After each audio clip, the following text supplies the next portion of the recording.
back to order. Now that Kim Beelan, our clerk, is here, and are you prepared to announce the next? I need to, yeah. Yeah.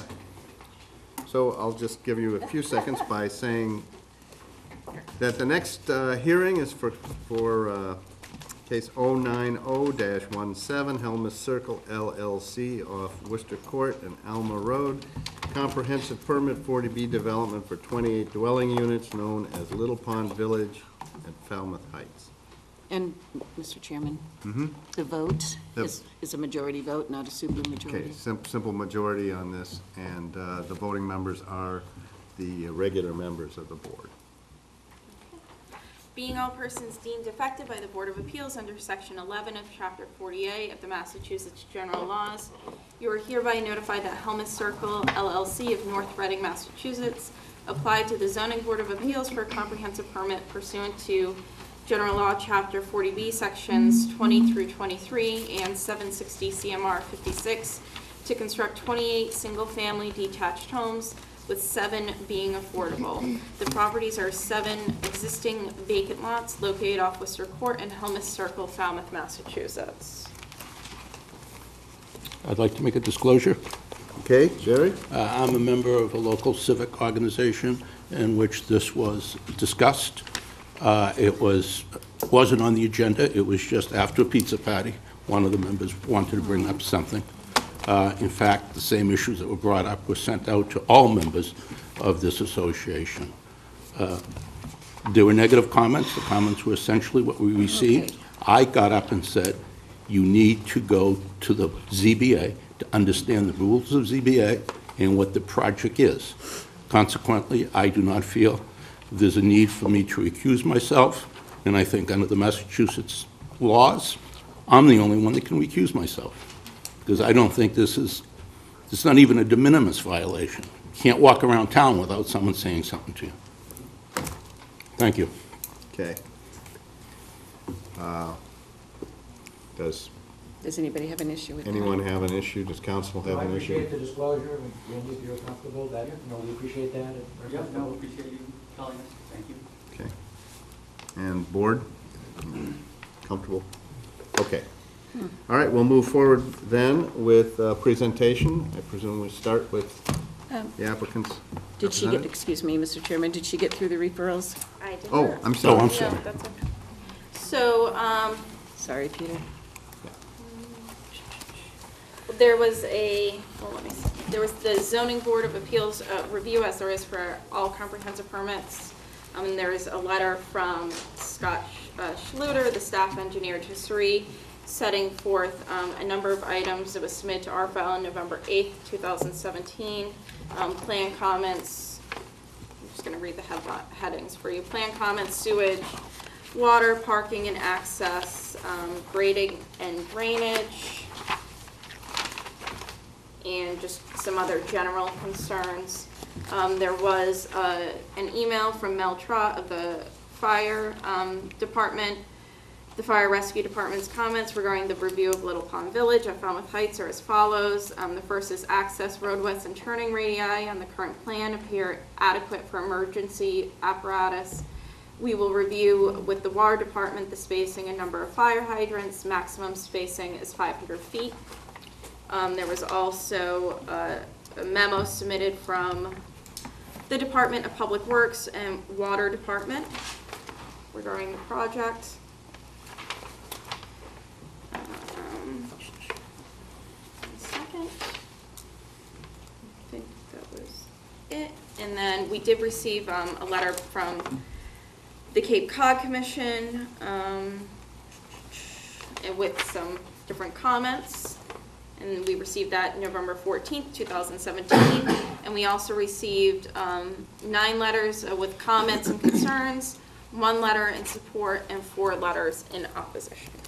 Excuse me, there is also an email in there from Conservation Commission verifying, and I have sent it to Attorney Freeman, that this does trip a state regulation, so they will be in front of Cape Cod Conservation Commission.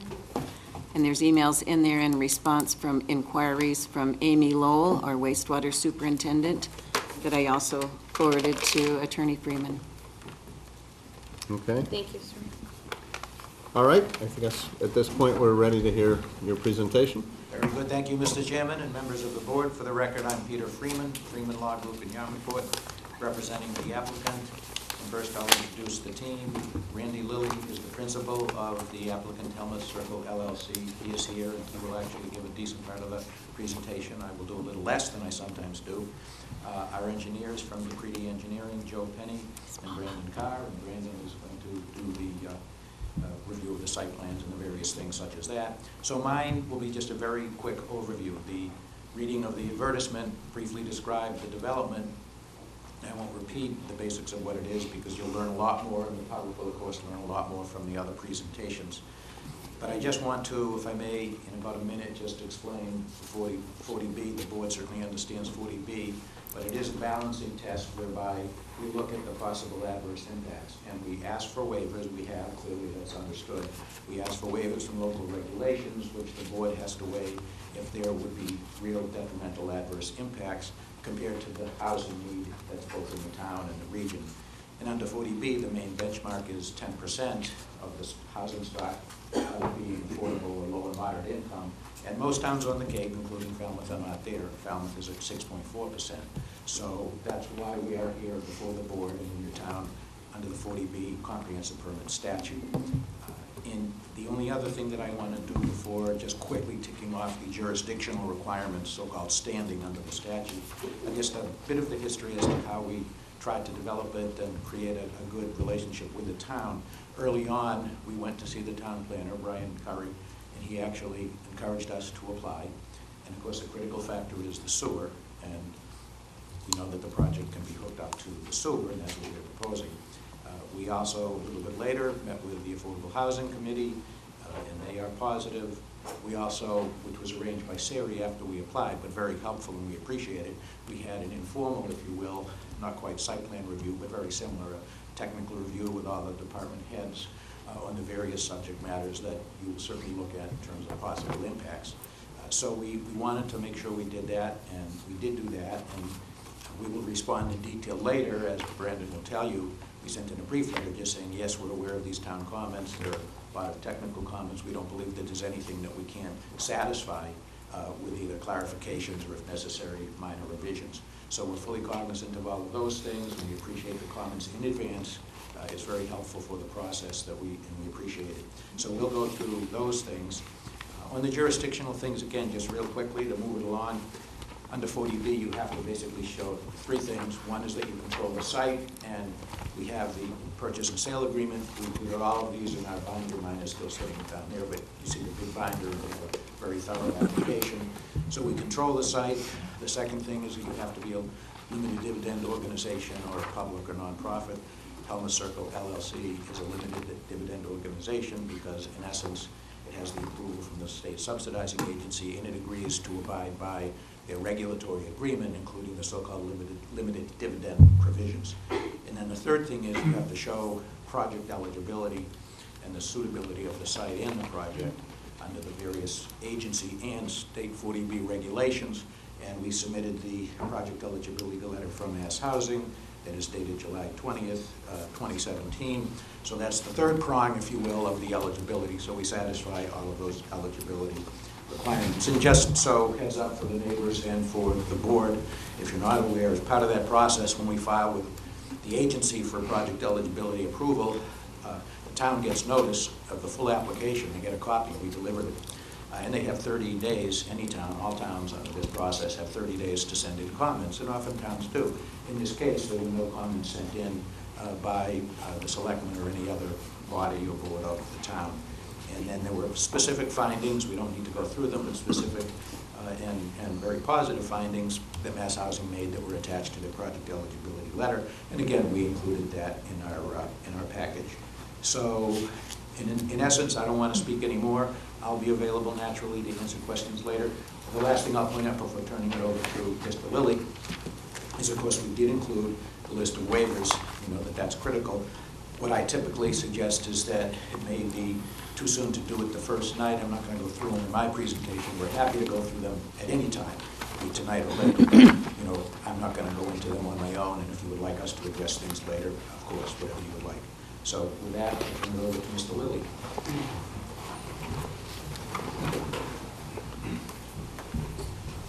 Thank you very much. My name is Randy Lilly. I'm a partner in the Aspen Group, and appreciate the opportunity to come here and talk to the neighborhood and you folks about our project.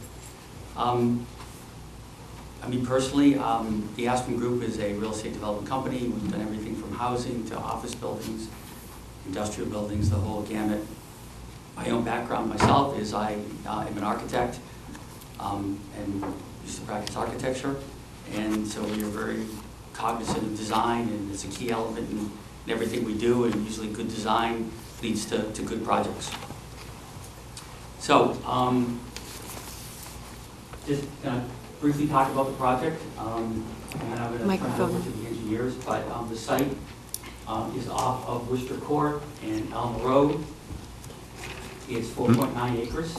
The site is currently zoned, Yeah. what's that? Kim is reminding me that you should speak into the mic. Okay. But you can take it out of the, you can Okay. take it with you. It just pull pulls out. forward. There you Well, go. I did kind of refer Thank you. to this whole thing over here. The site is zoned, I don't know if it's really working, maybe a little bit. It's being picked up by TV. It's Oh. not for It's not for amplification. here. Oh, okay. I'm sorry about that. Okay. It's site is 4.9 acres, and it's off Worcester Court and Alma Road. The site is zoned RC, which allows for 40,000 square foot lots. So the site is right here.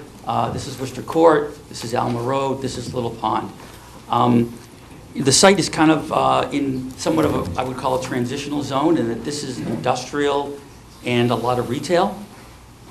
The site that is just north of it, this site right here, is actually zone B2, which is a more industrial retail zoning, which actually allows for 6 units per acre of housing with a special permit. The site is less than a mile from downtown Falmouth and from the beach, and it's, you know, beside the Falmouth Plaza, and so it's, you know, good pedestrian location to be able to walk to a whole variety of things that the town has to offer. The site has all utilities, water, sewer, and gas. The site is basically flat, pretty much the whole way, and when you get close to Little Pond, actually it's pretty much flat all the way to here, and then it drops off to Little Pond. The site is basically wooded, and 90% of the site is above the 100-year floodplain. 100-year floodplain is right along here, and we will not be doing any work in the 100-year floodplain. We are proposing 28 single-family homes. The homes are 1,700 square feet. 7 of the homes are affordable, and all will have 3 bedrooms and 2.5 baths, except for we have 3 ranches which have 3 bedrooms and 2 baths. All of the homes will have full basements, and all of the homes will have a master bedroom on the first floor. The average lot size is 5,862 square feet, and most of the lots are between 4,000 and 5,000 square feet. 5 of the lots are under 4,000 square feet, and several of the lots are over that. When we first found out about this property, we studied it very hard. We talked to a lot of people in town and went through a lot of different concepts, from looked at rental, multi-story, home ownership, and at the end of the day, we felt, based on where we were in Falmouth Heights, that a home ownership project made the most sense. And initially we started out, I know this is going to shock the neighborhood, but with 32 homes, and tried to make that work and look at our numbers and, you know, see how we could, you know, make everything, you know, look good. We went down to 30 lots, and we finally settled on 28 lots, which is what we have here today. There are actually 376 lots in Falmouth, residential lots between 4,000 and 5,000 square feet, and there are 215 residential lots that are under 4,000 square feet, and 105 of these lots are in Falmouth Heights. So, lots that we are proposing are not that far into Falmouth and Falmouth Heights. What we are proposing, we have 3 different designs. In addition to the ranch, which is one of them, we have a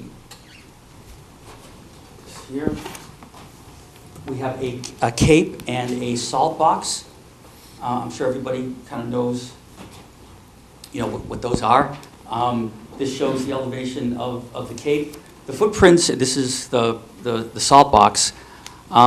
The floor plans are very similar in that you've got, it's very open plan. You've got a living room, dining room, open kitchen with a half bath and utility room.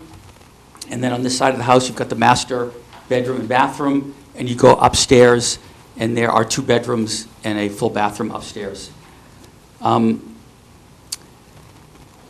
About half of the homes will have front porches, as kind of shown on this house right here, in that, we don't want all the houses to look exactly the same. So between the salt box, the cape, and half having front porches, and the ranches, we're hoping, to have a different kind of a look, so they all don't look the same. But it's the architectural vernacular is very much kind of the traditional Cape Cod style housing. All of the homes will have a fenced-in backyard. So this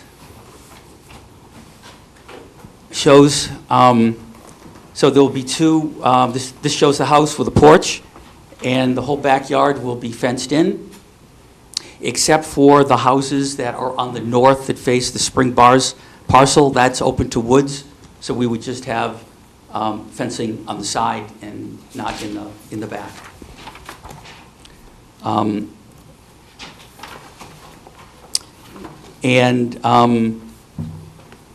All of the houses will have wood trim and a combination of cedar siding and cedar shakes. Again, kind of the Cape Cod style. We are also seeking approval for 10 one-car garages, which are shown on this plan, for every house in the enclosed area to have an 8x10 wood shed for storage. In the backyard, it shows the wood shed right there. And for 23 of the homes to have the ability to put a 10x12 sunroom, which other plan shows the sunroom would be off the dining room. And that could be something that they would do now or at a later date.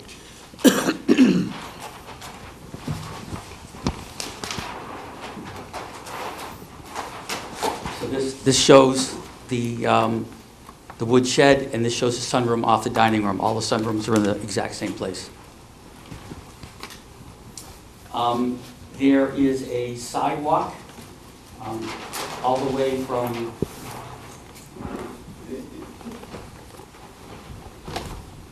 There's a sidewalk from Alma Road all the way to Worcester Court. And obviously there's a bus at Falmouth Plaza. As part of kind of digging into what we wanted to do here and what makes sense and what we thought would fit in and be logical and work economically, we took a very hard look at Falmouth's local comprehensive plan.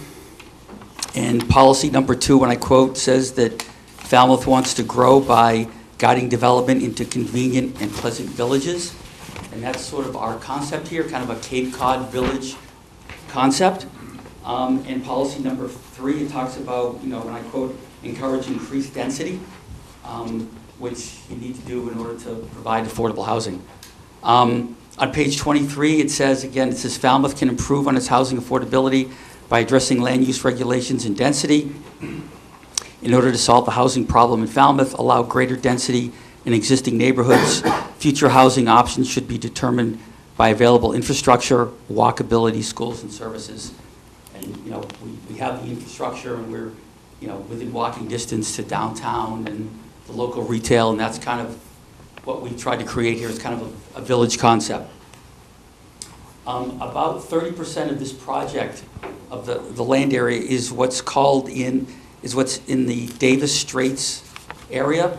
The town of Falmouth and the Cape Cod Commission have put together several studies. I think the last draft is done to study the whole Route 28 corridor, and about this whole part of our site right here off of Worcester Road is part of that study. And the goal of this report, and where the Cape Cod Commission and the town worked together, was to guide growth and development to strengthen core villages and allow increased density and also create pedestrian-friendly villages. So consistent with the local comprehensive plan, this Davis Straits, and kind of looking at, we're very respectful of the Falmouth Heights neighborhood and what's there, and, I think it's very attractive, and we've tried to do justice by that in creating kind of a Cape Cod architectural, pedestrian-friendly development. So now I'm going to turn it over to Brandon. One quick thing as I pass the baton is the attributes that Randy just went through are part of the so-called smart growth, which is not just a fad or a term. It is really a concept, and it's for good planning, and we sincerely do believe that we meet those attributes. And also, one thing that neither of us mentioned is we did include a traffic assessment, a study to assess any traffic impact, which shows that it's minimal. I know people always ask about that, and that's fine. We're here to share things, but I just wanted to point that out. I'd like to ask one question, maybe. Well, let's wait until they finish their presentation. Okay, he might be able to include it in the presentation. Good evening. My name is Brandon Carr with DePreet Engineering, and since Randy did a pretty good overview of the site itself, I'm just going to kind of cover some of the engineering, the utilities, the stormwater, the roadway design. As Randy said, it's a 28-unit, and it's arranged on a 1,150-foot two-way roadway that we proposed down the center of the site. Roadways consist of two 11-foot travel lanes and then berm on each side for a total width of 24 feet. The cross-section of the roadway will be built to town standards. We had asked for a couple geometrical waivers of tangents and reverse curve lengths in the application. There's a 4-foot sidewalk on each side, and street trees line both sides of the road. One important thing to point out is the driveways on each side. We've positioned the houses and the driveways so that the driveways can all accommodate up to 4 cars on each lot. And for kind of the stormwater purposes, which I'll get into next, we did consider what we'll call the ultimate build out for the site. So as Randy said, the maximum total possible number of possible garages, sunrooms, sheds, that's all been factored in, even though potentially it won't be built out to that level. We started our stormwater design by doing some additional soil testing on site. The site, being down the Cape, has extremely well draining soils, very sandy soils. So we wanted to take advantage of that with a couple infiltration systems. So the roadway drainage, all the drainage from the driveways and from the majority of the lots is pitched towards the roadway, captured in the roadway catch basin and drainage system, and it's conveyed to 2 underground drainage systems, one up here near lot 1 and one down on that additional lot out on Alma Court underground infiltration chamber. So the water gets treated for water quality and then gets infiltrated into the ground. We've sized those to infiltrate up to the 100-year storm. So 100-year storm is approximately 8.3 inches of rain. So storms up to that, the system is designed to capture and infiltrate that directly into the ground. All the roofs of the proposed houses, sheds, garages, all the roof surfaces will be captured by gutter systems and put into dry wells on each lot. We've received some comments on the stormwater design from the engineering department. There's really nothing there that we feel we can't address, and we've already started working with them. Some of it's just more clarification on our calculations. Some of them are some changes that we can make to the plan to accommodate their questions. Another factor that we added in is concern with the being aware that the neighbors in our yards back right up to each other, we wanted to make sure that we weren't sending any runoff towards the neighbors, and then also in some cases, the neighbors' lots actually drain onto our property. So along the property line between our site and the houses on Alma Road, we've installed, well, we proposed a stone trench to capture the runoff and infiltrate that. And again, that was sized for the 100-year storm for the runoff. That would only be capturing the runoff from the backyards of the proposed houses. All the utilities on site, gas, electric, cable, all proposed to be underground. Water, there's an 8-inch water main proposed to run through the site to connect into the water main in Worcester Court in Alma Road. We've been working with the water department. The pressures in the area, the supply appears to be adequate. We've got some preliminary comments from them too, just basically on, I think most of it was on colors of hydrants and things like that, which we can easily address. Sewer, the majority of the houses will be captured in a gravity sewer system that discharges into the existing sewer on Worcester Court. Several of the houses at the Little Pond end, just grade-wise, we can't make the gravity sewer connection work, so they'll have individual pumps on their lots to pump into the gravity system. And we've confirmed with the town sewer department that the sewer in the area has, and the plant has the capacity for this additional build-up. Traffic, as Peter mentioned, we had a traffic analysis done for the site. Both site entrances meet site distance requirements. Will be some minor trimming of trees, and that's part of the development on Worcester Court to improve the site direction south on Worcester Court. And the traffic study for this type of build-out, the peak increase was 30 cars an hour, and that would be in the peak AM and PM. So that averages out to about one vehicle every 2 minutes or so, which is pretty negligible on Worcester Court. So basically, that's the engineering. I don't know, Randy, you wanted to talk again? I think you're ready, but no, we're all available for questions. If I'll start with engineering. I'd like to start with, well, through the chair. All right, Jerry. Okay. Does that conclude your That's it. Again, naturally, there'll be questions. This may be along the lines of Ministrivia and correcting your application, but at one point you say you have a 2-foot backyard setback. In recent documentation, you said all setbacks in the rear are going to be 10 feet. What's correct? You don't have to answer it now, but that's going to have to be addressed. No, it's not too. Well, in your application, you had 2 feet. For lots, it said for 2 lots, 2 feet. And 19 garages, and I've seen 15, and today you said 10 garages. Those are all application things. You may want to straighten it out before you come back. If there are inconsistencies, we certainly appreciate you pointing it out. We'll double check. Yeah, that's why I'm saying it might be more Administrivia. It's 10 feet, but we'll double check. There's nothing less than 10 feet. In the rear setback. In the rear, that's, yes. The smallest rear setback is 10 feet, Yeah. and there are the plans that we submitted in addition today. The intention is 10 garages. And although the road is not publicly accepted yet, it's being designed that the town could accept it. I mean, the width, the sidewalks and things like that, so it's not going to be like a private way. It may not be, it's up to the board of selectmen to decide. It's up to the town. Yeah, I just, We're going to build it to town standards, whether they accept it or not is up to the town. and one other, and this might be for the lawyer, and excuse me. In the application, you said all covenants are going to be done away with once we issue, or if the ZBA is issued. Does that have to do with ownership, or is there any restrictions in those covenants? No, if that was confusing, I apologize. Because it is an approved subdivision for 7 lots, I believe that still extant, meaning alive at the registry, is the planning board covenant. So naturally, we need to have that removed because it's not applicable. And we didn't, specify what we would propose, but certainly we understand that certain either new covenant with lot releases as part of. I understand. Thank you. Yeah, thank you. That's it for now. Okay.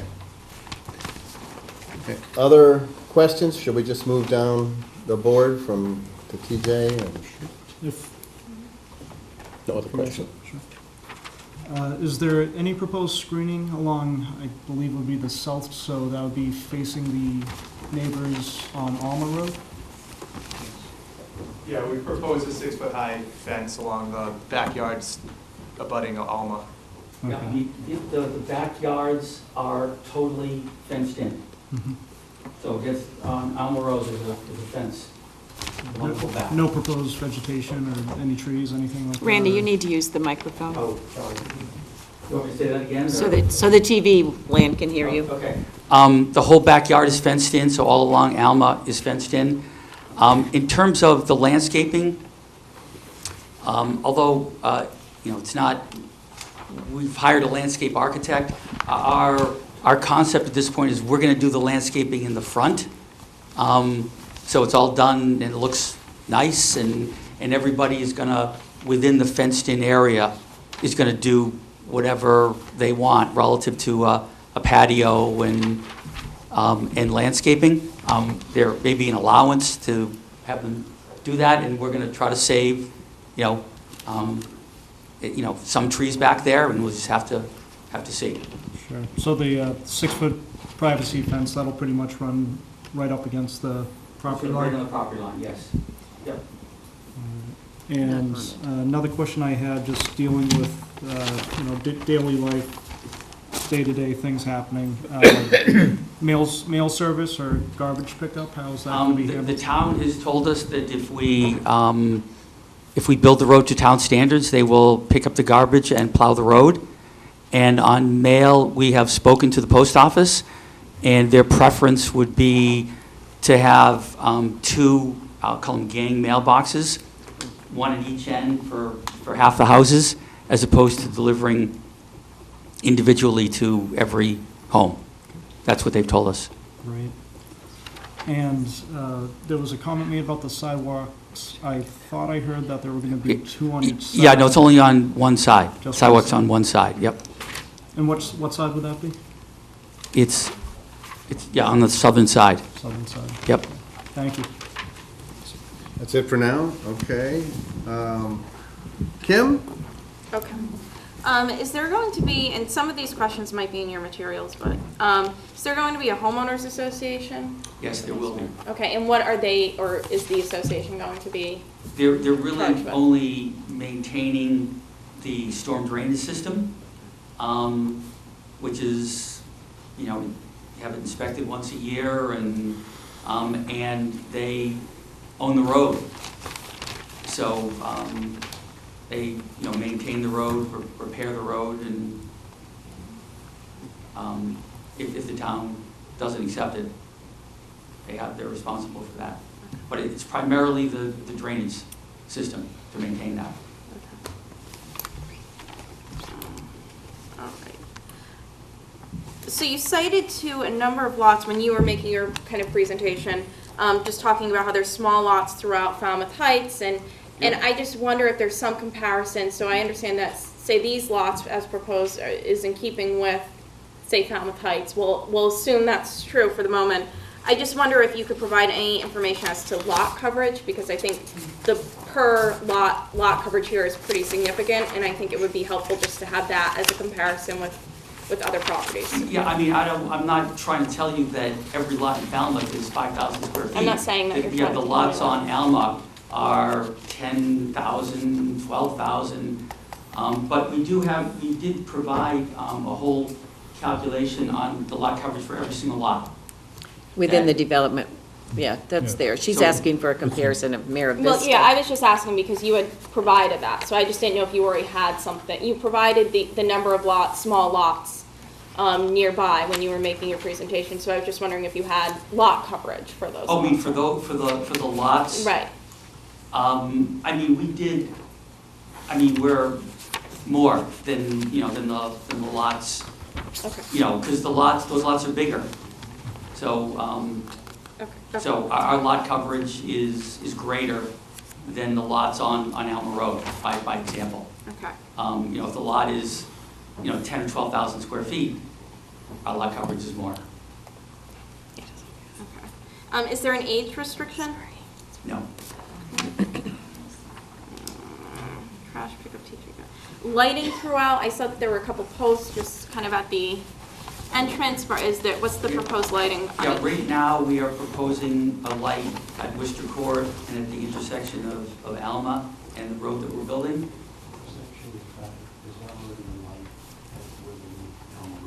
Oh, okay. So I guess there's one right there, and we're proposing one at Worcester Court.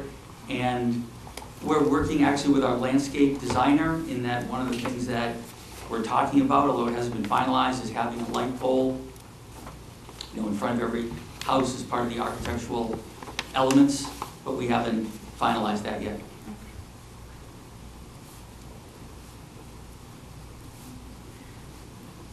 And these, my questions kind of just are kind of all over the place. There's really no, Okay? but just as I kind of No came up with them. Any energy efficiency considerations? I mean, they're all gonna be super energy efficient. All the attics are gonna be, the insulation's gonna be Icynene, which I don't know how you're familiar with that, but, you know, you spray it, it's this super dense material, so, I mean, these are all the appliances, low-flow toilets, I mean, it's all gonna be super energy efficient homes.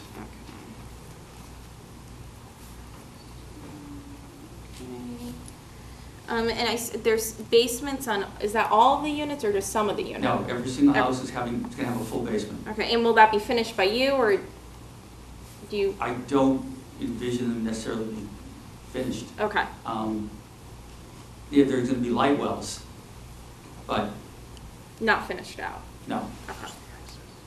No, I mean, could somebody put a washer dryer down there instead of in the room that we've allocated? I mean, they could, but Right. And you Right. have bulkheads, is that, yes. okay. Yeah, the bulkheads are right here, and. I'm sorry, I missed that. Where? Sorry. The bulkhead is right here, Okay. and if you look at, this is the floor plan, the bulkhead is right here, and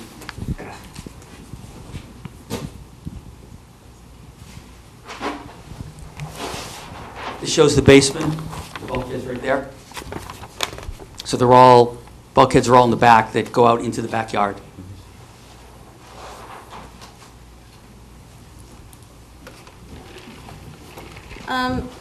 Was there any consideration given to having a play area or something of that sort for children? Not really. I mean, with fenced-in backyards, you know, I just think, you know, it's better to have sort of a fenced-in thing. It's safer and.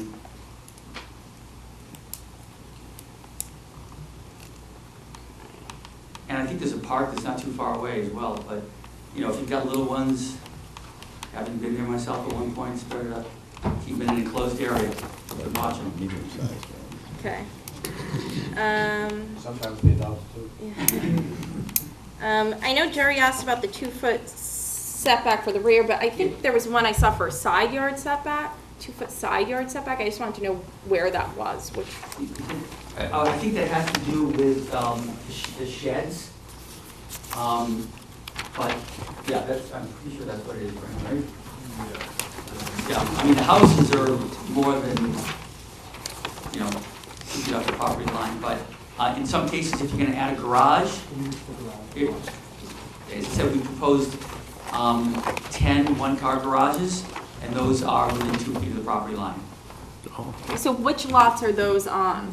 Lot 15 is one. Okay, so then there's, Which ones are affordable? So, That's the one I got confused with the two. Jerry, let's- I just want to clarify that. I understand, but so, I mean, I just, looking at this, here's a garage. so that would be, excuse me, sorry, so that would be 2 feet from the property line? I mean, yes, we're asking, I mean, could it be 3 feet? But yes, we're looking for the right to put it within 2 feet, Yeah, I guess. understood. Okay. So what lots are they on again? Start lot 2, lot 8, and lot 15, actually lot 12 too, 15, 17, and then 19. Those are the smallest side yard setbacks, and they all relate to the garage. how about 20 Or 23. and 26? 23 is greater than 2 feet. 20, actually in the same spot, looks like it's both. And then 26, I think that's about 3 or 4 feet. It's 3 according to. Okay.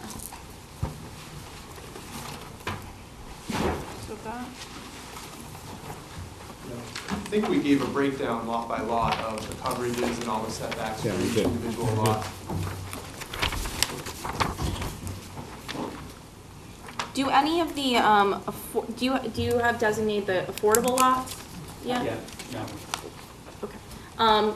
Whoever's just going to answer if you could just stand up, thank you. Okay. It's just so people at home can see. Yep,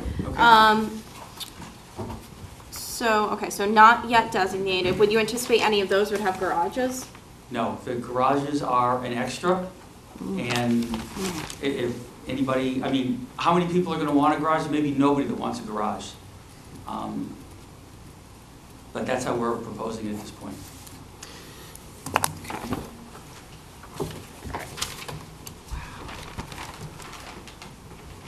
Do you think you'll be in a position during the public hearing process to designate which lots are going to be affordable? The reason I got up is Yeah. it's semi-legalistic. We'd be happy to do that and propose to you, but under the regs, the subsidizing agency actually has to give the final approval when we submit the affirmative fair housing marketing plan. So we'd have no problem, sharing that with you and getting your input. It's usually not a controversial issue. And as I say, we'd be happy to work with you during the hearing and suggest to Mass Housing that whatever you agree on with us, should be approved. But we can't just on our own approve. Right, understood. So will it be a mix of unit styles, or is it just one unit style? All the floor plans for the 3 ranches and the Salt Box and Cape are almost within a few square feet. They're all 1,700 square feet. Right. And the floor plans are, for the Salt Box and the Cape, it's, virtually the same footprint with 2 bedrooms and a bathroom upstairs. It's more like an architectural thing. Do you want a Cape or a Salt Box? Right, The plan is really the same. yeah, I understand. So will the affordable units be of all different styles? Yeah. Okay. Oh, yeah, you could choose a Salt Box or a Cape or a ranch. Okay. I mean, we're not sure. I mean, we thought a ranch might be appealing, but maybe it wouldn't. I don't know. If they wouldn't, you'd do a Salt Box and a Cape. They're all the same square footage. Some people, maybe they'd rather have the second bedrooms upstairs. So I guess that lends myself, and this might not be understanding. So do you have styles designated per lot, or do you No. anticipate those No, will no. change? Okay. No, we don't have, somebody's gonna come in and say, I'm interested in this lot. And then we're building a Cape or a Salt Box. So that could change prospective setbacks, but you're No, saying, the footprints are the same. okay, all right, The footprints are the same. okay. The only difference would be, does it have a front porch or it doesn't have a front porch? And we're trying to have a mixture Okay, of front porches, so not every house looks the same. okay. Okay, got it, thank you. Will there be any rental limitations on these under the HOA?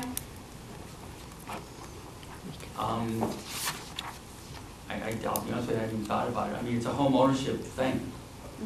Okay, I haven't even Well, thought the about it. affordables, as I'm sure you know, Right. the program has restrictions. They have to be owner occupied and can't be rented out. We haven't discussed it, so we can think about it. And was it something that you could discuss if you want? Condition. okay. So, Yeah, okay, that was just a question. Private road. What's the maximum height of the tallest design? It's on, Oh, I probably just missed it.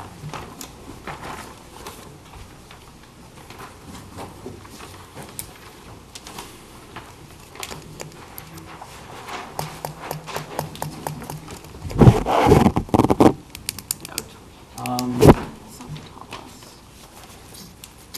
I might just missed it. no, it doesn't say on this. No, it doesn't.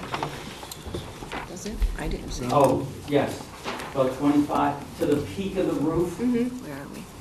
it says 25 feet, it's on the plan, 11 inches Okay, to the peak of the roof. okay, thank you. You know, It's- I mean, that's Did you see an it? attic. I didn't see it.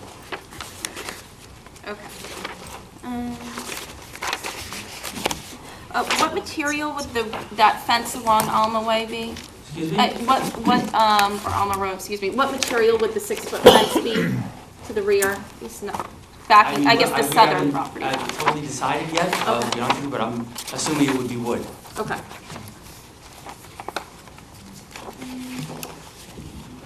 And then when the town, I know you said you met with the town, that if they accept the way, they would agree to plow it. Is there any No, kind no, of, no, they're, if we build it, to town standards? whether they accept the road or not, they will pick up the garbage and plow it. Okay, all Right. right, so I apologize for misstating that. But is there any kind of designated place to put the snow on the property? I mean, there are 2 drainage areas, so I mean, it's like plowing any subdivision. Well, I would just say that these properties and houses, it's a much more densely populated subdivision than we would typically see. So I was just trying to figure out where the snow would go. I mean, it does snow down here, I get it, but it's not a ton of snow, but, I mean, we could certainly. I think it snows, we're not in Florida, I mean, it's the Cape, so, I think it would just be nice to see some area where snow would be placed. We can look at that. Thank you. Okay, that's all I have. Thank you, Kim. Okay, Kim. Yeah, Ed? yeah. Several times you mentioned there's going to be 10 garages. What seems to limit that? Is that a limit? What if everybody wanted a garage? They couldn't. The most that we're asking for is 10, because, you know, the lots, you can't have, it would be too crowded, just wouldn't look right architecturally. So, and again, I'm not sure, there's a lot of homes in Falmouth Heights that don't have garages. So I'm not even sure how interested people are gonna be. So after looking at the plan and looking at sort of the housing around it, where a lot of people don't have garages, we're saying that's the maximum that you could have. If you were going to build a garage, would it be 1 or 2? One-car garage? One-car garage. The other question I had is, how far is it from the back of the north lot lines to that auto body shop building, you know?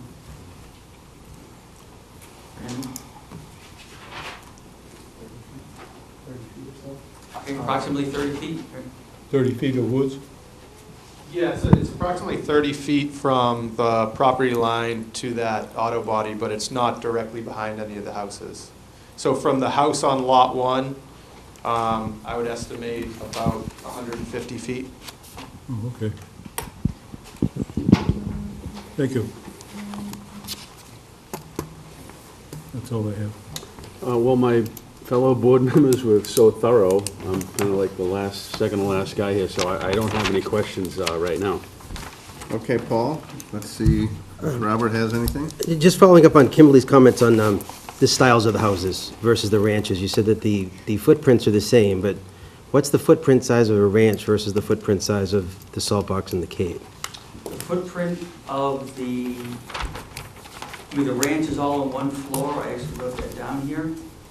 I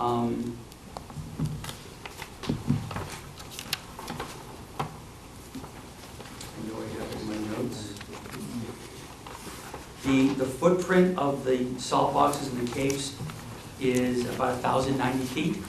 I'm thinking more of the actual dimensions. So on a ranch, since they're longer and you need more space, Right. regarding the plan that you have, I assume there's only certain lots that would actually be able to obtain a ranch. Yes, and that's why we've shown three. The ranches are 1,700 square feet on the first floor.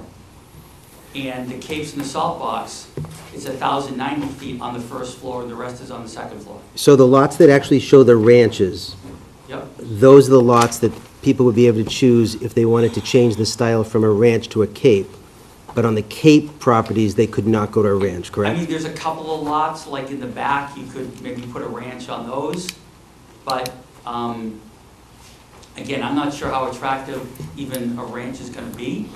But, I'm just trying to look at this as a site in general. If there are going to be different options for the lots, yeah, the ranches can cannot we go see, on- can we so- actually see those lots with those options?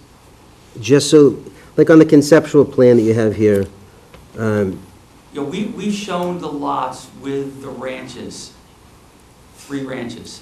The rest, we're proposing that people can choose a Cape or a salt box 2-story house. Because the ranches, can only go on certain lots. And that was my question. When you were telling that people had different options, it almost sounded like they could choose throughout the development, but pretty much your ranches would need to be located Yes, towards the Worcester Court side. yes. On the conceptual plan, it shows 10 garages. It doesn't reflect any of the possible sunrooms or patio spaces. Is that able to be put on that plan so we can get a better idea what the It's on lot the coverages landscape are? plan. It's shown on the landscape plan. But could that be also put on that top plan, that conceptual plan? It's actually shown on this landscape plan, which is included. These little things right here are sunrooms. Okay, so in your application, it says that you could have up to 23 Yes. sunrooms. That's correct. And on the plan that you have here, I think you have 1, 2, 3, 4, 5, Yeah, 'cause- 6, 7, 8, 10. Yeah, this is a landscape plan. We're not sure people are gonna want them. So, I mean, we're looking for approval for 23. Some people may want them, some people may not. So if you're looking for the approval for 23, could we actually see a plan that shows the 23, knowing that those could be removed?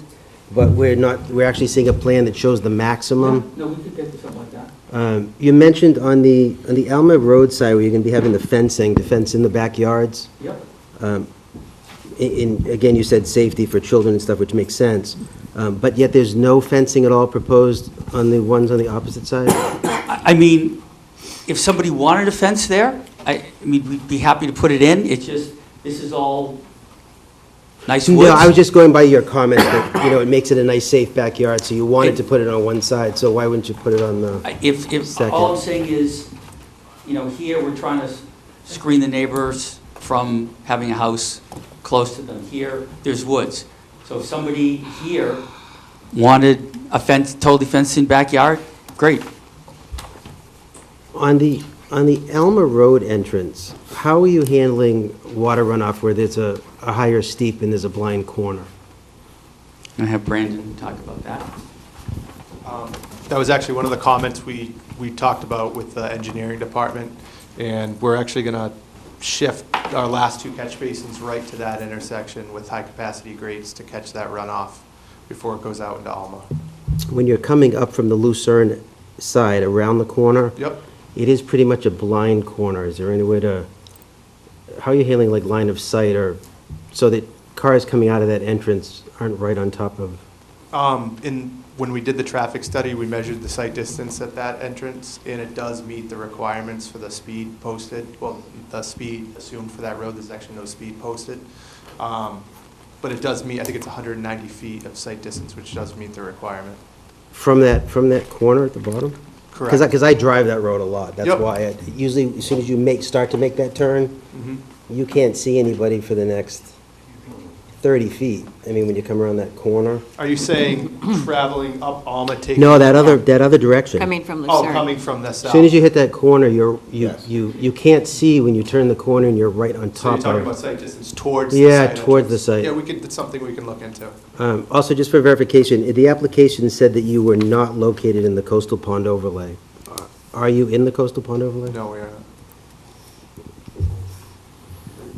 I seem to think there was a comment that you actually were in the coastal pond overlay. So we can check that out. So if you could verify that.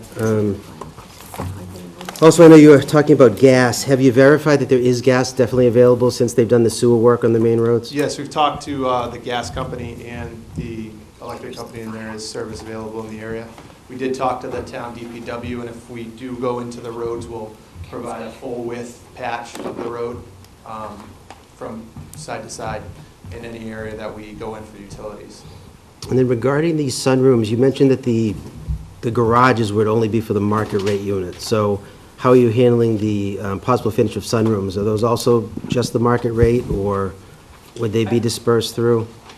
I mean, we're planning on building a 1,700 square foot house, and if somebody wants to pay an additional amount for a garage, if their lot can handle a garage, then they'll have the ability, either now or in the future, and it's the same with the sunroom. But it's just for the market rate, So sunrooms would also be just for the market rate units? yes. Actually, no. I actually hadn't really thought that. Yeah, if you could just, But- figure out what but the layout Let me is. think that through before I respond. You also mentioned in the file that on the ranch units, there's a possibility of an expansion to a second floor. Where does that come in? Well, it's not an expansion, there's an attic up there, and there's a stairway up there. Again, use the mic, please. Oh, sorry. There's a stairway that goes to the second floor, and, there's a window up there, so you could use it for storage or, something like that. So But we're not, So it wouldn't be used for additional bedroom space or habitable space? It would just be, that's not our intention, no. all right, that's all I have for now. For clarification, you are in the Little Pond, Coastal Pond Overlay District. Okay, thank you. I think so.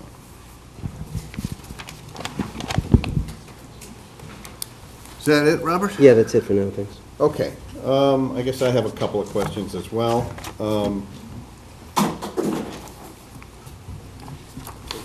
One pertains to the sidewalk, and this was pointed out in the engineering memo.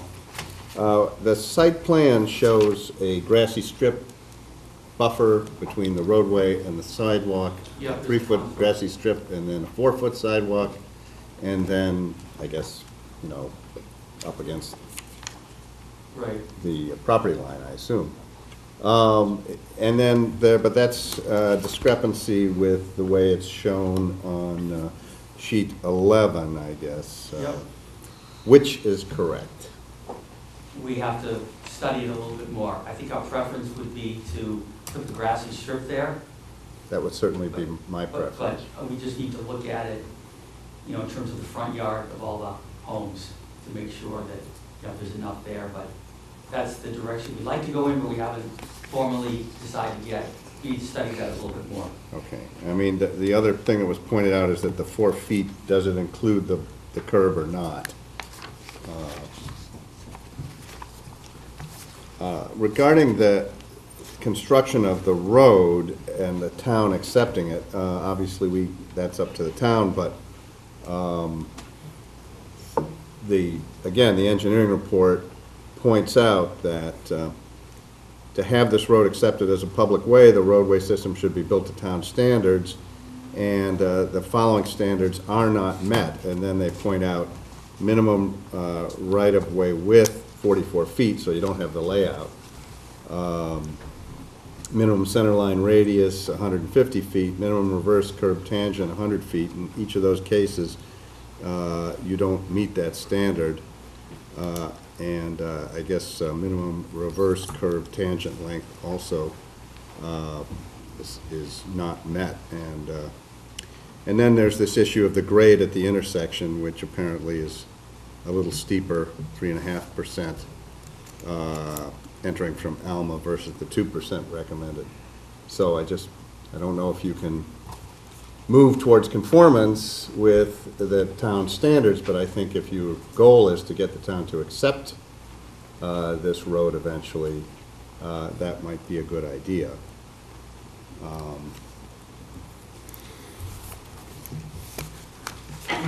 I think it's great to say that little kids can be confined to these backyards, but they're not very large, and not all kids are little. What is the distance to the nearest recreational facility? I'm not sure. Well, it would be nice to find that out. I mean, one of the things that you're advocating in the smart growth approach is the access to amenities, and I'm not sure that there really are any amenities that are within easy access that would meet your recreational needs, and I'm not sure why it wouldn't make sense to include some recreational space in this pretty dense development.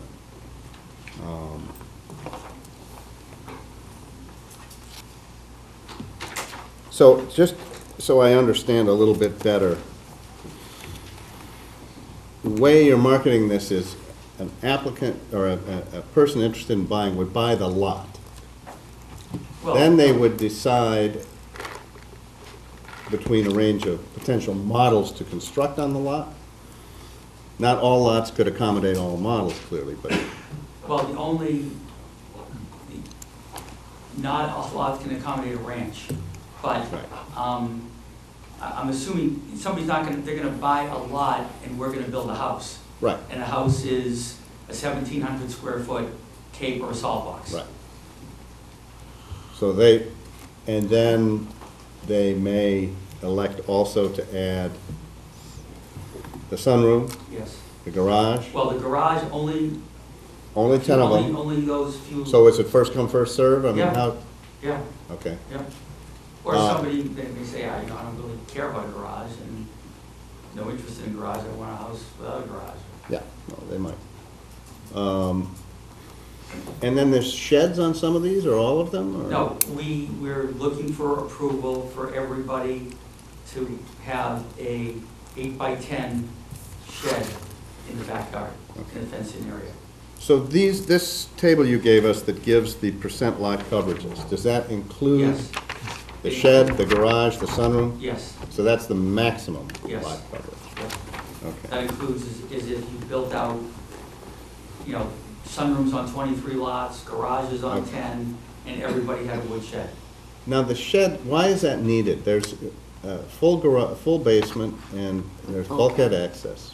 Let's say you have a kayak, I mean, bringing it into the basement to paint or a bicycle, it's a lot easier to put it in the shed. Well, if you have a garage, maybe, Well, do you also need a shed? Well, It's you the may second put your car in there instead of your kayak. Well, you can put your kayak on a pulley system. Well, no, but I know what you're saying. You know, I feel like you're building, I mean, somebody. this may- was an approved subdivision for 7 lots, you're putting 28 units on there. How can we increase the open space and green space within this? Yeah, we understand, and we certainly looked at that. When we made the application, we realized that we would likely want to propose some specific conditions to work with you on how you would feel comfortable. And that's what you're asking about, which we understand, so we'll certainly come up with some proposals. Now, some of these lots are 3,000 square feet, some are No, there are 5 lots pre, that are under 4,000 square feet.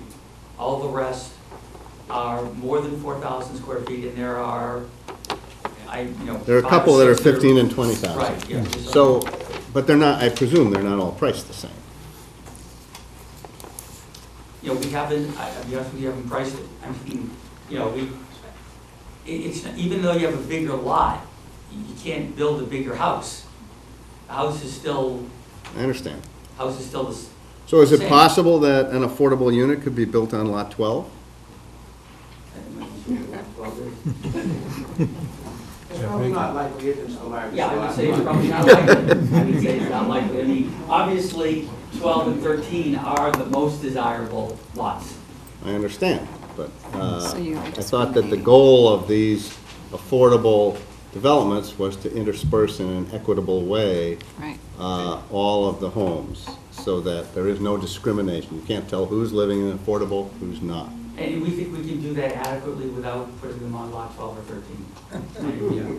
No, it's a fair point. What I would say from experience is if there were a much more significant number of large lots compared to. Well, you've got others- 3. No, I understand. No, So- I'm not disputing. By the validity- standard, I mean, I'm not disputing the validity of your point. I'm just one of saying them I- might go to an affordable unit. Understood. I'm just saying that in the indistinguishability, nobody would really know when you drive through whether it's affordable or not. If it was all, if it was like half large lots and half small lots, and all of the affordables were on the small lots, the point would be much more severe. The point is still valid, so we'll look at it and, think about it. Okay.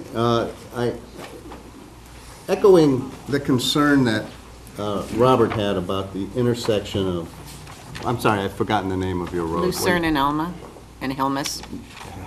Helmus is. Helmus is Helmut the Circle? entrance. Okay. Coming around that corner, which I also have done on a number of occasions. At I'm what not sure speed? why it needs to be pushed all the way to the east. That's because. You've got some buffer, you could have more buffer between the two homes.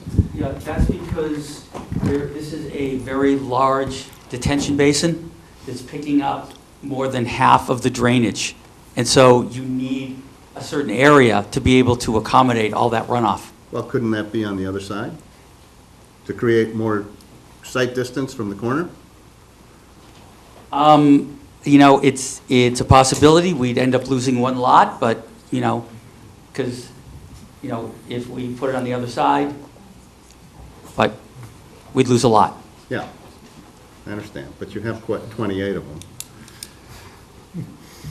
I just, you know, it is an issue coming around that corner. The sight distance could be an issue, Okay. I believe, from my personal experience driving.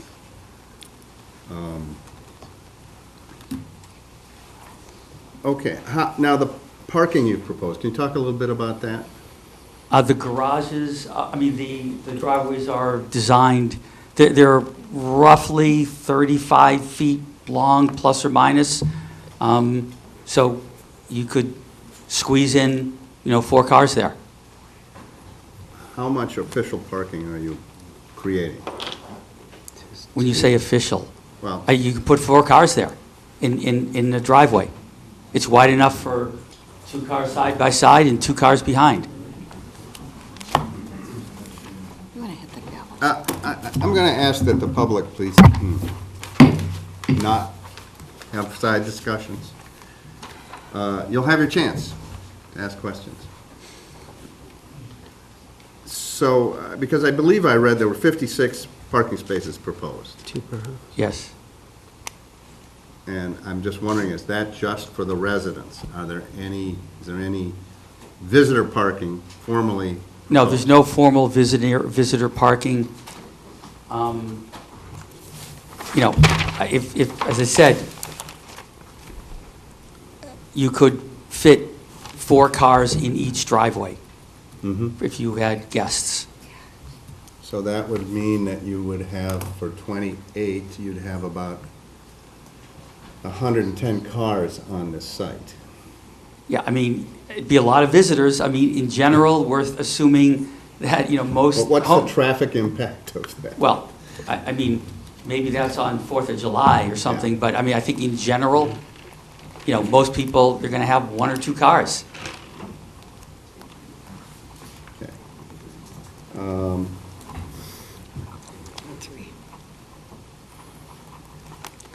But, I mean, we made the driveways longer because, I mean, nobody wants visitors parking on the street. Okay. So, There is a state recommendation for a minimum lot size under, I guess it's under chapter 40A, right? Of 5,000 square feet. As I understand it, maybe this is a question for Peter. I'm just wondering how chapter 40B deals with the state requirements or regulations. It is true that 40B at the local level does not waive state requirements. However, it actually is not a state requirement. This does come up in multiple towns when I have developments like this. In a nutshell, there are provisions related to grandfathering that if a lot is under 5,000 square feet, it doesn't receive either all or some of the grandfathering under the State Enabling Act, the Zoning Enabling Act. But there is no state requirement that there be any minimum lot size. In fact, 0 lot lines on even smaller lots or lots this size are allowable. So, you know, again, some people do know of that 5,000 square feet, but it is absolutely not a state minimum in any way. And is there any frontage requirement or recommendation in the state regulations? In terms of frontage, the same grandfathering and non-conforming lot and structure provisions, which again don't apply here because it's vacant land, but I don't believe that they have minimums, but they do say in terms of making, you know, a lot legal compared to future after enacted bulk provisions, it has to have complied with those local details at the time it was created. And of course, most towns do have frontage requirements and setback and what have you. And lot So size. that's basically how it works. So we're not in any way violating any state requirements. Okay, and you're asking for the appropriate waiver of frontage and, Yes. Yep, those are all listed. As I always say, we don't think we missed anything, but if we did, again, that's part of what we're here for, to make sure that we cover everything, and we believe we cover them correctly.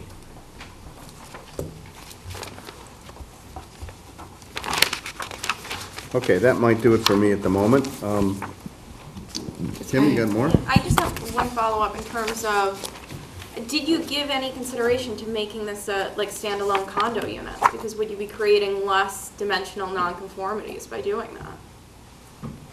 I mean, we thought about it, and we felt that, single-family home ownership, fee simple, was more in keeping with kind of what our... Even though you have the HOA fee, so you're not eliminating necessarily a fee. Again, we looked at it, very hard, we looked at all kinds of different options, and we felt this was, Okay. a good way to do it that was consistent with sort of a Cape Cod village, architectural style. Okay.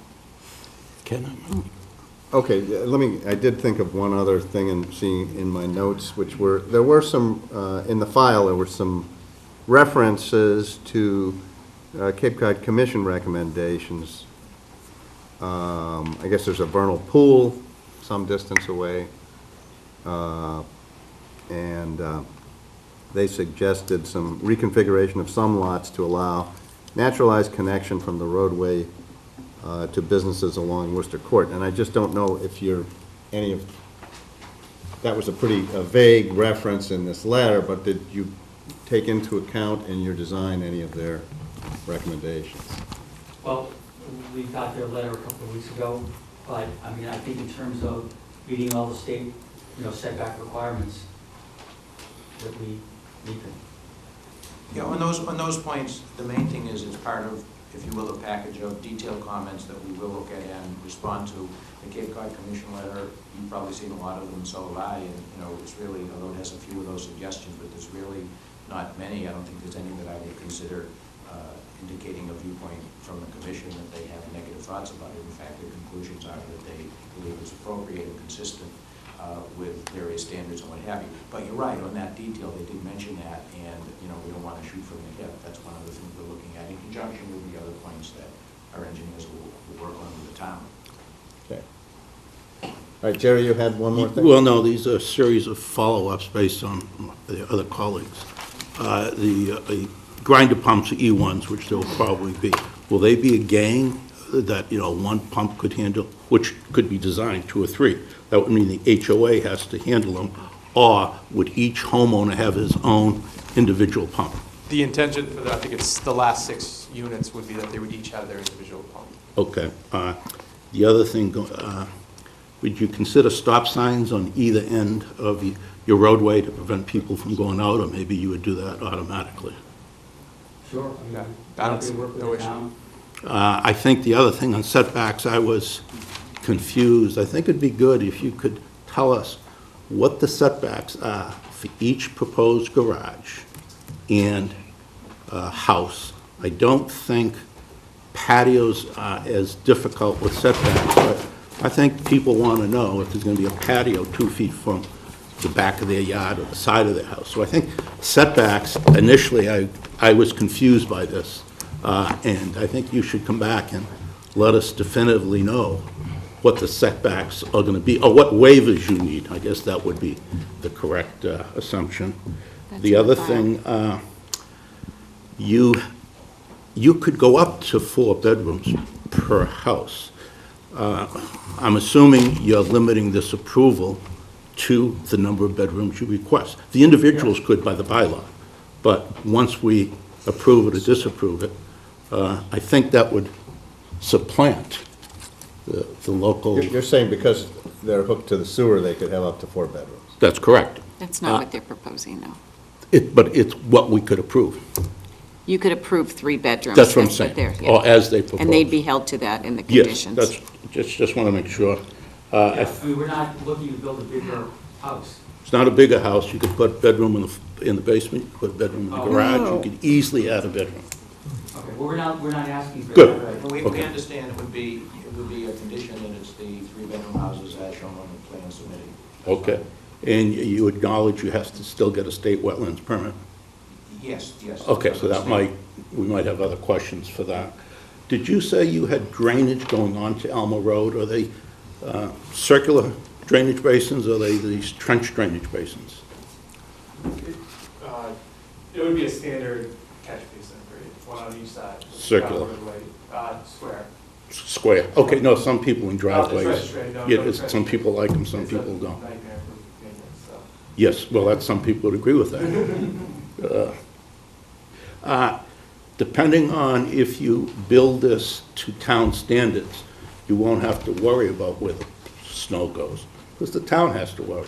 But if you don't, then you seriously have to tell us where you're gonna put your snow. Yeah, I mean- we're gonna build it to town standards. I mean, I mean, relative to, I think you've answered my question, because it could be a question of snow. Just to be clear on the good points that Mr. Foreman made, we'll double check and make sure, because it may be, we don't want to, misstate anything unintentionally. I think the width is one that we can't change. I don't want to speak for Falmouth. I'll get through that to the engineers and talk to the highway and DPW folks, whether they recommend approvals in cases where not every exact requirement is met. I think sometimes they're more concerned about the road thickness and the undercoat and all of that, and how it's actually built, as opposed to having narrower, because I think most folks recognize that, again, in smaller communities, narrower is sometimes better. Again, if they say, look, it absolutely can't be accepted unless it's the full width, which I don't think is the answer, but again, we'll check with them. Good questions. And one last question, the drainage area, that's gonna be subsurface, I think you said infiltration, so there'll be grass on top. Not that it'll be a good area for a playground, because it's right next to the street, but it's not a pool, an open, no. it's not an open. No, it's grass. It's grass, It's grass. okay, Yep. thank you. Yeah, there's a whole structure that gets covered. I It's shown understand, on the plan, okay. Okay, Jerry, is that it? for now. Good, okay, is that it? Oh, I think Serene, you had Serene something? I'm just, you had said that the fences along the southerly route, you're going to put up fences along the property lines in the back. Those fences are not going to be on the property lines, correct? Their property. I think, well. Yeah. Because then you'll share them with the people off Elma Road, right? Unless you've got a buffer along that back Oh, property Yeah, line. no, we're gonna put the fence on our, we're not gonna have it half on their property, if that's what you mean. It's not going to be on the property line, because once you go to repair that, then you'll trespass. Yes, So it'll be, yes. It's And is gonna the be 100% association- On our property, yes. is the association going to maintain these fences? That is something that, was actually brought up to us by, at one of those meetings. Right, because they're on the We have to property think lines that through between a the little bit. houses. Mhm. I don't have an answer, but it may be, that might be the best way to do it. On the, the side lot ones. Right. But we have to think about that a little bit Right. more. And then on the affordables, with all due respect, Peter, we do see the designation of affordables on certain lots so that we can ensure that they're not clustered together in one area and that they are spread all throughout the development. Absolutely. So we do have Yeah, that. no, again, all I said is that we will be happy to do that and have your recommendation, but the agencies would chafe at the fact that. Well, the agencies look at our decision, and if there's any issues, then we come Absolutely. back. Look, certainly don't want to fight about something like that. I mean, it seems minor, and I don't want to make too much of it. Most of the time, if it's something that you want and we agree on, Yes. the agency's going to agree, but they would say, the agency's supposed to decide. Well, this It's not board gonna be- always it's not gonna be sees an which issue. ones are. It's not going to be an issue, yeah. Good, we appreciate that, I'm sure. And then, I have questions on that 5,000 square foot, but we can hold that off till later so I can do some research. Okay. All right, well, I think if that's it for, Just one more. I'm sure this is not the end of all of this, guys. Have they done any kind of environmental study for the site? There were mentions in the file about box turtle habitat, and Is that a 21? is it something that was checked? Yes, environmentally, we've done a phase 1 for the site, and it's shown no issues. And with regards to the box turtle habitat, we do have a wetland consultant. We're not within a NHESP Right. priority habitat, but we still know that we have to be conscious to any species that may be on site. So we do have a consultant, LEC, that has been visiting the site, and they're skilled in dealing with if we do encounter any turtles. They've done, we actually talked to them a couple days ago, they do turtle protection plans during construction and things like that. And the only other question is, what were the, from the Worcester Court side on the left, going towards Spring Bars, there's a bunch of pipes, they look like monitoring wells? They are monitoring wells. Yes. What are those for? As part of the phase one, we did some additional monitoring wells, which found nothing. Yeah, we put those in to test the water. Just to make check. sure that nothing on the industrial had migrated onto the site. So we tested the water. That's all I have, thanks. And just for clarification on this, on your lot coverage, on note 2, you have sheds in your total lot coverage. Sheds go in the building area, not in the total. They are the structure, and they do go, they are considered along with buildings and garages and 3-season rooms. You have them in the other, so if you want to correct that, that'd be great. So we get an accurate. Okay, if that's it for the board and for the staff at this time, I would certainly be happy to entertain comments, questions, concerns from the public. Anybody have one? Joe?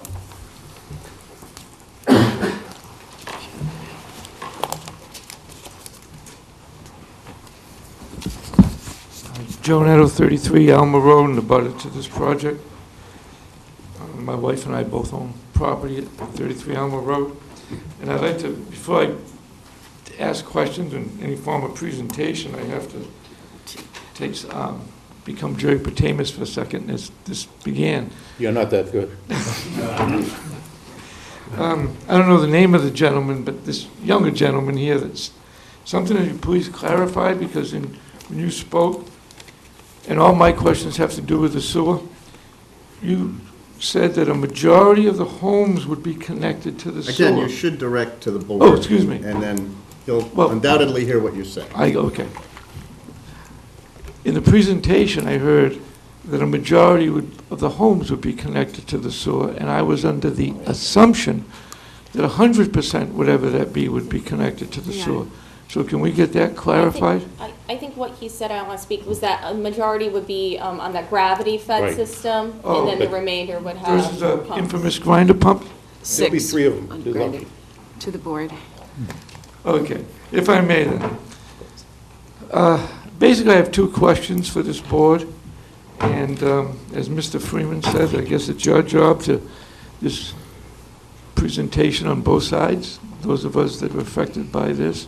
And I'm not here to speak entirely against the project and look for modifications, but some answers to the questions that I have for myself, the taxpayers of Falmouth, and the people who in this room who are my next-door neighbors, based on that we paid for 70% of the sewer that is in this area, the Little Pond Sewer Project area.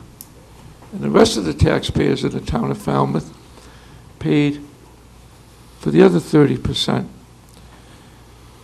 And I'd like to read to you a town bylaw, Article 8 of the Code of Falmouth, in the building of homes, which is the flow-neutral bylaw for present and future sewer service areas. Now, I realize I gave the board a copy of this, and I'm sure you've read this, but I'd like to read this aloud for my fellow neighbors and to the Board of Selectmen and other officials in town that could somehow give us an answer to justify what I think I'm going to get for answers. Under purpose of the bylaw, and I'll be quick, the Town of Falmouth wastewater treatment facility on Blacksmith Shop Road has a limited treatment and disposal capacity as determined by a discharge permit issued by the Massachusetts Department of Environmental Protection. Blah, blah, blah.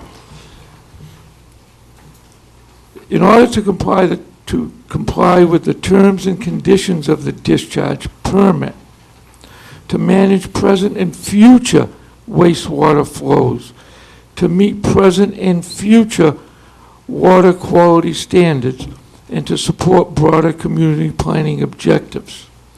The town adopts this flow-neutral bylaw for present and future sewer service areas.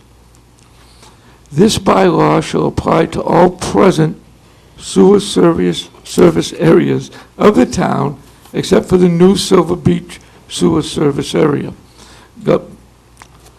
Herein. And this shall apply to all future service areas to be serviced by the wastewater treatment facility on Blacksmith Shop Road. And it's this last sentence that I'd like someone to answer and explain to me. Nothing in this bylaw shall exempt the owner of the property in a present or future sewer service area from all other applicable statutes, bylaws, rules, and regulations. So my question is this that I wrote to the board. It's in the file.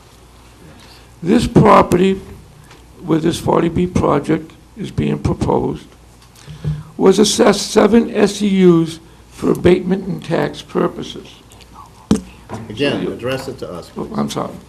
So the owners of the property paid for 7 times, I think it was our final roughly $13,500. Now, this plan is proposing 28 sewer connections. 7 of them affordable. And I realize that if you're gonna, that this can't be included in. My real question is, we have 14 additional marketable homes, I think that's the term you use, that are going to get a free connection to the sewer. Correct? Well, I don't know if that's correct or not. Is there anything this board can do to help relieve the taxpayers, my neighbors, of this? Because I think that's a question. Okay, so we hear your question, so let's see if we can, I think Oh, okay. Saria's done a Yes, little sir. bit of research on this. It's in the file. I sent questions, and Joe Netto received the answers as well. Sent questions to Amy and Tricia regarding these issues. So Amy Lowell, the wastewater superintendent. And Tricia, the... And the director of assessing. Right. In So response, so Yeah, he'll so know. Jerry. It's in the file, Jerry. so I'll Well, just, he doesn't know. Just She's hold reading on. it. Please, hold on. I'll just read what the specific Oh, question. The clerk is gonna read the response. I didn't know that. Okay. I will just read what the questions were. So in the Little Pond sewage area, if a single unit betterment is recorded for a parcel and that parcel is then subdivided, can a betterment be assessed for the newly created units? The answer: if a parcel is subdivided and the plan is recorded at the Registry of Deeds, the assessors will apportion the amount of the assessment that remains among the divided parcels. All of Helmuth Circle has the betterment along with the Worcester Court parcel. There's a second question for the assessor. If the additional unit betterments assessed were not calculated in the build-out due to credits, do credits need to be given to the existing households with recorded costs? The answer: no. Once the betterment is assessed to the properties in the sewer area, the amount due does not change because of new lots. The town will not be getting any more revenue due to a subdivision. We will just be assessing the amount due on the parent lot and spreading it over the new lots. Example, one lot betterment is $13,054.02. It is subdivided into 2 lots. The betterment becomes $6,527.01 per lot. So they basically looked at how many lots were possible at the time, not taking into account 40B, Right. if I understand. Yep.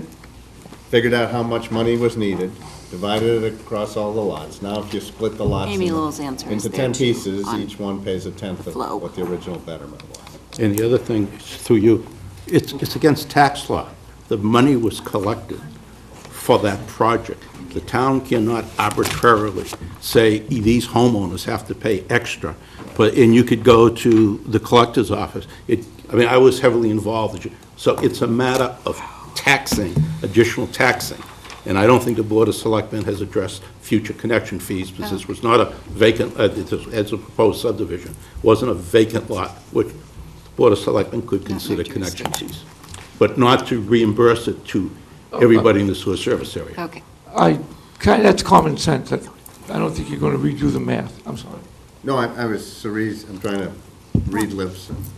Go to Anyway, does that make some sense to you, Joe? Yes, it does make sense, but what I think... It unfortunately we- doesn't make dollars. Correct. I didn't get an answer that I didn't expect. I think, and I think we're addressing a lot of different things here, and as a person who, as a town meeting member that voted for this bylaw, we think that they're going to be upheld, that they're cast in stone. Well, I think it was upheld, except that it was an unanticipated, that's the trouble with making laws, right? Yeah, Sometimes things I still surprise- see 14 carte blanche connections, okay. And I think in the future, and this is the first of a 40B housing project in this area, and with all good intentions, and I'm not here to criticize the project. I'm probably here more to criticize my own local government.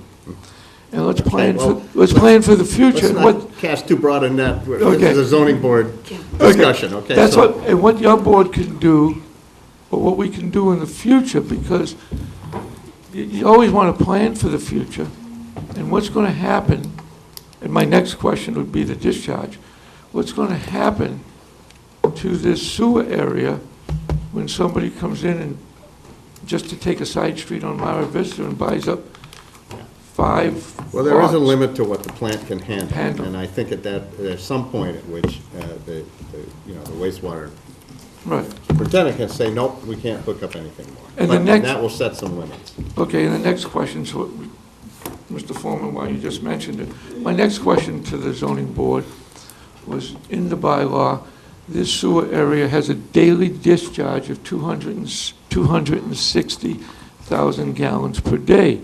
Again, the engineers designed this system because it was a 7-lot subdivision. And now we're having a proposal of 28 3-bedroom homes, 21 additional beyond the engineer's design. And I'm enough of a realist to know that 21 more homes isn't going to clog the pipe.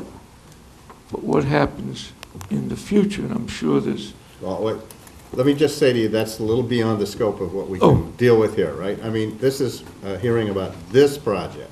okay. And I think town meeting is a great place to take that up. So the flow, this project, as long as it fits into the excess design, We've been told by it's the beyond the wastewater. purview of your, okay. We've been told by the wastewater superintendent they can accommodate the flow.